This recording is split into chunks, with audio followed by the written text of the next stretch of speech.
What's going on, guys? It's Nick here, back with another video. Today we'll be going over some questions you guys submitted around different running back situations.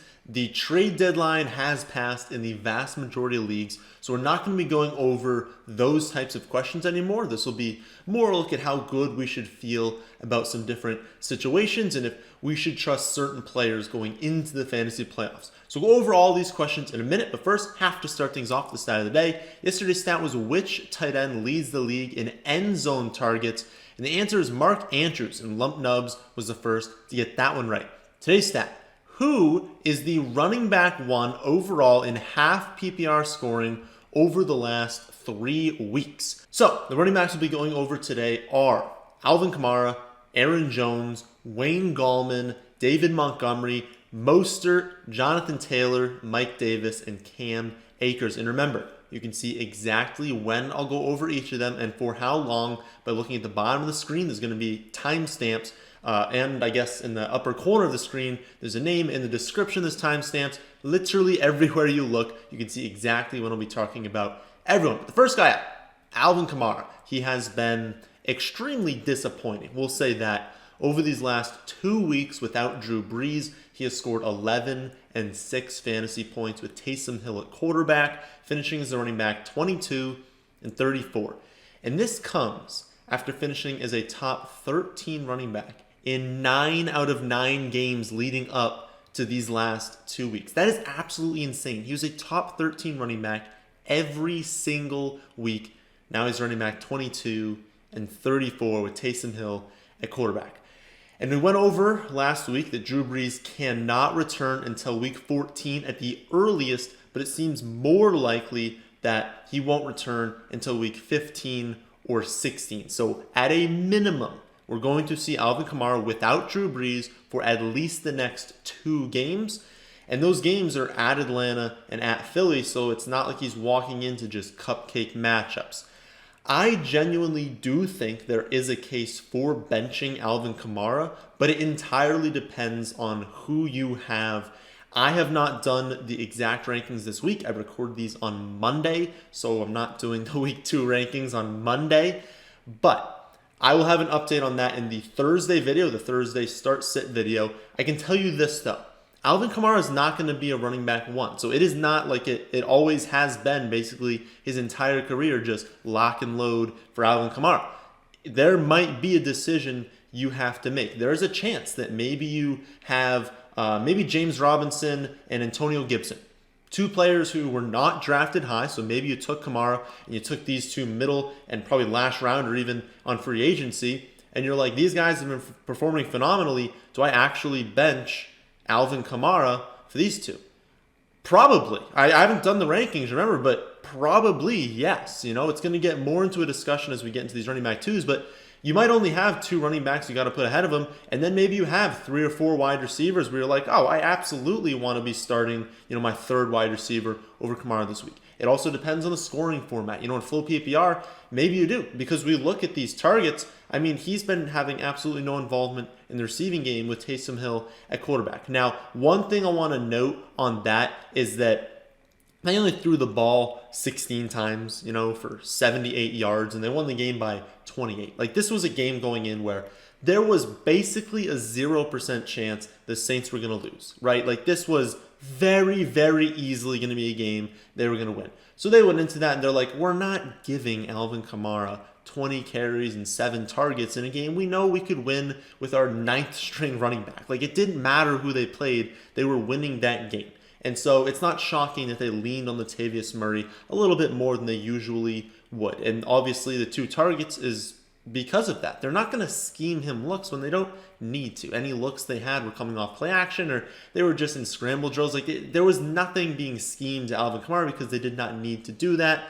And I mean, the 2 targets on 16 total attempts, I mean, if they threw the ball 32 times, that's 4 targets. That's not the end of the world for Alvin Kamara. So I think we need to just look at this game environment, look at what actually happened in the game. It's been 2 horrible games in a row, but it's not shocking what we've seen.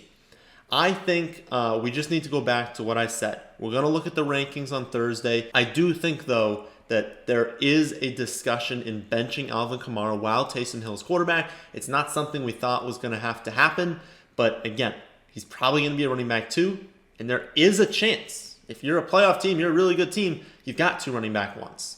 So maybe you're not playing Alvin Kamara. But again, we're going to go over that again on Thursday. I just want to kind of bring it up now. Next up, we have Aaron Jones, who has a much more positive outlook on his future. And I'm sure you guys are asking about him because you see Jamal Williams had a really, really nice game on Sunday night. And you're like, should we be concerned about that? No, I mean, that was entirely game script related. It was 41-10 going into the fourth quarter. The Packers had 2 total fourth quarter drives, and Jamal Williams took one of them on that final drive. And so the game was completely over very early. But if you were watching that first quarter, I mean, if this game remained close, Aaron Jones was going absolutely nuts. Like, they had no answer for him. He was going to do phenomenal. So he only has the 17 for 90. He has no receptions. So obviously that's going to look really bad in fantasy. But again, don't worry about this. Like, sure, Williams is going to take some work in different weeks, and he's going to have a very different outlook in different games. So we see this game. They dominate. Games where they're dominating, where they're scoring a ton of points, that's when Jamal Williams does really well. But had this been a really close game, Williams is not getting all of those touches. And it's much more likely that Aaron Jones is getting featured more in the receiving game. Now, we do note Aaron Jones always sees less receiving game work when Adams is out. So when we see Devonta Adams with his injuries sometimes, that's when Aaron Jones gets a ton of the targets. He's not a huge threat in the receiving game when Adams is there. Still a good threat, still a guy where we're like, okay, we're expecting him to get a few receptions, definitely the potential for receiving touchdowns. But don't expect him to go out there and be Alvin Kamara with Drew Brees or Christian McCaffrey. Like, he's not that level of receiver. But in games that are closer, that's when we expect him to get more of these receptions because they didn't need to throw him the ball in this game because why would they? Especially, it was a tough matchup for him. Even though he looked phenomenal, it should have been a more difficult matchup. But the reasons that we really like Aaron Jones are twofold. One's the ceiling. You guys know I always lean on players who have a massive ceiling. And there's only a handful of players who can rival the ceiling of Aaron Jones. So love playing players who have that. The second, though, is this playoff schedule. Why I told you guys to trade for him when he was kind of underproducing is because of what he gets in weeks 14, 15, and 16. Lions, Panthers, Titans. You know, we should have 100% confidence in him. In those matchups, he has 3 or 4 touchdown upside. Is that going to happen? No. I mean, I don't know what's going to happen in those games, but he has the upside to have 120 yards and 3 touchdowns in any of those matchups. Those are the players who want to be starting. So some of you were concerned about his production. Do not be. He's going to be good moving forward. He is an extremely valuable piece, and so you need to be playing him every week. Next up, we have another running back that should be played moving forward. It's Wayne Gallman. Now, last week I said Wayne Gallman should be viewed as a low-end 1 to a high-end running back 2, and that it might feel weird to hear that, but he was very likely to score. This was a game that the Giants weren't going to win many all year, but it was a game we thought they would win, and he had 20 touch upside. Well, he scored a touchdown, and he actually had 27 touches. I mean, Gallman is just so clearly the best running back on the Giants roster right now.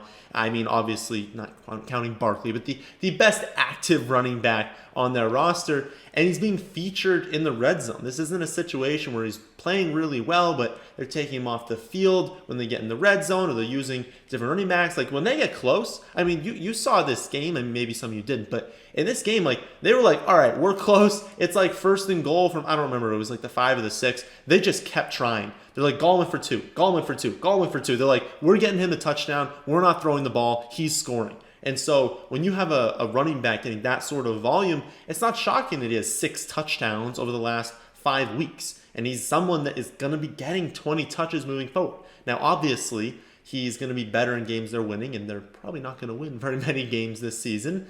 And of course, Daniel Jones going down does hurt him. But I don't think Daniel Jones is all that good of a quarterback, and so this isn't, Drew Brees to Taysom Hill. It's not that big of a gap. Daniel Jones is not that good. And so I still think that moving forward, he should not be viewed as a low-end 1 to high-end 2 because that was just a perfect spot for him. It's going to be more as a mid to low-end 2. But a lot of you are going to be starting mid to low end twos. I mean, you've got 2 running back spots in most leagues, sometimes 3, sometimes multiple flex spots. And so I think if you're sitting there like, ooh, do I actually start Wayne Gallman? Probably, because he's getting 20 touches and you start running backs getting 20 touches. Next up, we have David Montgomery, who actually had his second best yardage game of his career on Sunday night. He gained 143 total yards, scored the touchdown. A few notes on this. 1, this was a fantastic spot. You know, the Packers have allowed the 3rd most fantasy points to opposing running backs, and Montgomery was getting basically all of the Bears running back touches. And so if you go against a team allowing so many points to opposing running backs, and you're not splitting that amongst 3 running backs, you're splitting it amongst 1 running back, yeah, he's probably going to have a good game. So it makes sense he had a good one. But remember what happened on the first play of the game. Busts off a 57-yard run, gets tackled around the 5-yard line. If we take out that one play, then he had 10 carries for 46 yards, 5 receptions for 40 yards with a 3-yard score in garbage time. I think there was like 3.5 minutes left in the game. So yeah, he had a good game, but David Montgomery is not a player that busts off long runs. Even in college, up until now in the pros, he does not have long runs. He just doesn't do it. So that is not something we should expect moving forward. And also realize that this offense is still horrible. Mitchell Trubisky looked very, very bad in this game. Nick Foles has not looked good this season. They have no one else behind them. I mean, if you're starting Nick Foles and Mitchell Trubisky, guess what? You don't have talent behind those two. And so it's very clear this offense is going to be dreadful. And so over these last few games, realize that this one performance doesn't all of a sudden make Montgomery a guy who's going to score every week and have 50 receiving yards and he's going to have 100 rushing yards. Most of his production came on that one carry on the first play, not of the game, but I guess of the Bears offense. And so don't expect this going forward. He's still a volume-based running back too. You're probably playing him in most weeks. I guess there's a discussion on matchup with him because if he's not going to be efficient on the ground and they're not going to score many points, he's much less valuable. But he's a 2. Because it's the same thing with Gallman. Actually, I probably like Gallman even more because Gallman's going to score all these touchdowns. The Bears can't get into the red zone. And so if he can't score if he's not in the red zone. And so I don't love him going forward. But again, just like I said with Gallman, if you're getting 20 touches a game, I mean, you're a running back too. I don't think it's going to happen every week for David Montgomery. But there's going to be a lot of weeks where he's getting, 5 or 6 targets. He's getting his 12 to 15 carries. And so you're probably playing him as a 2. Next up, we've got Raheem Mostert. Now, Mostert returns from his ankle injury, comes off the IR this week. Unfortunately, only gained 43 yards on 18 touches. I believe he had 2 receptions for 0 yards, 16 carries for those 43 yards, although he did make his day with a touchdown. What I'm excited about here is the volume, though. I don't care too much that the yardage wasn't amazing. He was going against a pretty solid defense. It's definitely a defense where you should lean towards the run against, but they're good. I mean, the Rams have a very, very good defense. And so having the yardage be low isn't a concern to me because he had the 18 touches. Coming off of an ankle injury, it's like, okay, if they're just going to throw him out there for 18 touches, we need to realize that Raheem Mostert is the best running back on this roster. I know that people love Jerick McKinnon. I was infatuated with Jerick McKinnon for a while. But Raheem Mostert is the best running back on this roster, and Jeff Wilson is not a threat to his workload. So I expect moving forward that Mostert's going to be getting 20 touches a week. And Mostert, like I said with Aaron Jones, he's not Aaron Jones, but like I said with him, he's one of those players that Mostert can score from anywhere in the field. And so he has a ton of weekly upside, even if we haven't seen it.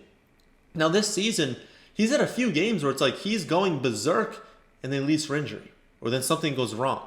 But he has a ton of weekly upside in this offense. Now, it's an offense that isn't going to be healthy, basically, for the entire season. So it's unfortunate that they don't have Jimmy G. They don't have Kittle. Right now, they don't have Ayuk. I mean, maybe he comes back next week. But still, he's the best running back on this roster. He's very talented. He's got a ton of weekly upside. And so I think moving forward, he's another play that probably a running back 2 each week. Probably doesn't depend a whole lot on the matchup. And so I think, I really am encouraged with the 18 touches. And I think moving forward, he's going to be a start for a lot of you out there. Look at where he ranks this week, but I'm probably going to have him as running back 2.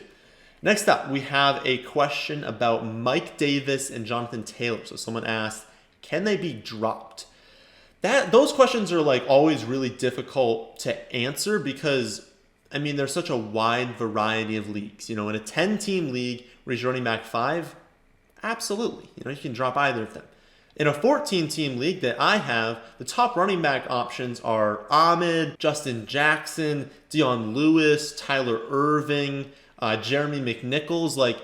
No, I'm not dropping one of those two for Tyler Irving. That doesn't even make sense. That's not going to help anyone. Just keep your roster at that point. So it depends on who you're getting.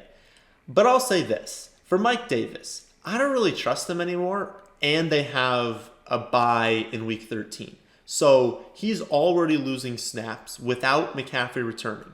Now they go on bye, and then McCaffrey is probably coming back in week 14. So if there's anyone on free agency that you're like, either you can use them, it's maybe a stash for a defense or a tight end or a quarterback streamer, or maybe it's someone where you're like, you know what, Nick, I just like the upside. Even if there's only a 5% chance that they bust out in these last few weeks, if you want to take a shot on someone like that, go for it. Because again, you got the bye. Then in the first round of the playoffs, McCaffrey's probably coming back, so you're not using him there. I mean, there's really no upside of M.Davis at this point. It's pretty clear that his time is over for this season.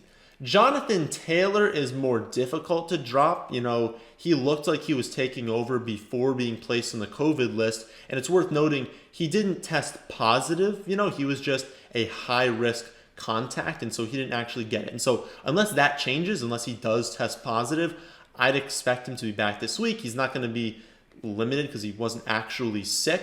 And so in most formats, I still think he's probably more valuable than the top option on free agency. So I would lean towards keeping him and dropping Davis. But you know what? If you are in one of these 10 or 12-team leagues, maybe a 12-team league that's relatively inactive, and you see one or two options on free agency that you're like, I mean, don't they have a lot of upside?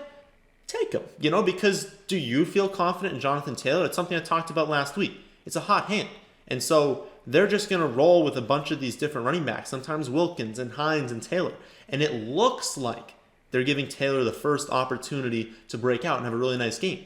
But that doesn't mean it's always going to happen. And so if you're starting him in a week to get into the playoffs or in your first round of the playoffs, I don't know. I mean, maybe this week he proves something, week 13, he has another 25 touches, he does great. Well, maybe we can start him in the playoffs.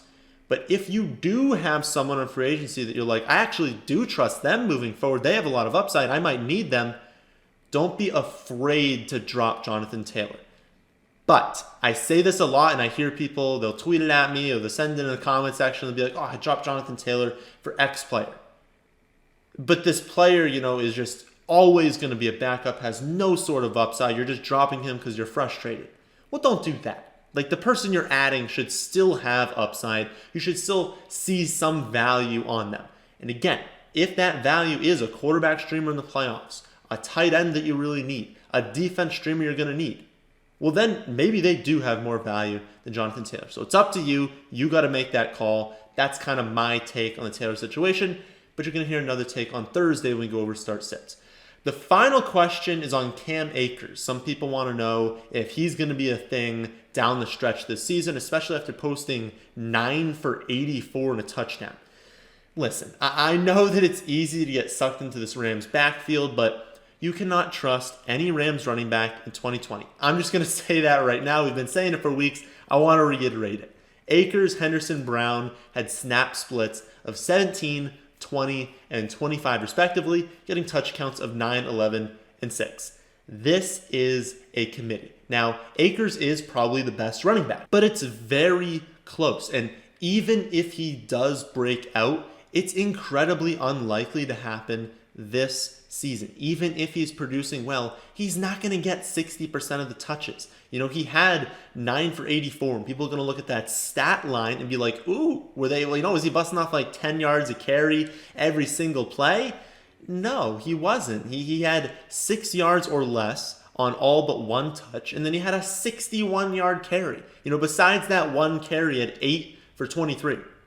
Okay, if he had 8 for 23, or maybe he has 10 yards in that carry and he has 9 for 33, You guys are not asking if he's going to be a thing down the line. It's just because he had one nice run. Does that nice run get him from like a 25% snap share to 30%? Maybe, but he had no targets, and they're not just going to completely abandon Malcolm Brown and Henderson. So sure, maybe they decide to feature him over the last month. So he's not like a horrible stash if you have an option on your bench and you're like, I don't know, I need someone who has some upside. I'm just dropping these other players. Sure, because that possibility exists. But it is incredibly unlikely that we're able to trust any Rams running back without an injury this season. And we're to the point of the season where if you're relying on an injury for a guy to be worthwhile on your bench, probably not the best guy to have on your bench unless it's one of those upside guys. Tony Pollard, Boston Scott, Alexander Madison. I'd much rather have players like that on my bench. Chase Edmonds, although it's not really a stash. I mean, he's getting actual value. But guys who have immense value if the starter goes down, I want them on my bench. I don't want Cam Akers. He probably needs multiple injuries in order to be started. So those are my thoughts on some running backs you guys asked about this week. Remember that if you have any other questions, you can ask them in the comment section, or you can tweet them at me at Nick Zylak FFA. Tomorrow, I'll be doing the same thing for wide receivers. So if you have questions, make sure to reach out to me in those areas. But that, my friends, is the end of this one. Hope you all did enjoy. If you did, then how about hitting that like button? And how about subscribing to the channel if you're new? Thanks for watching.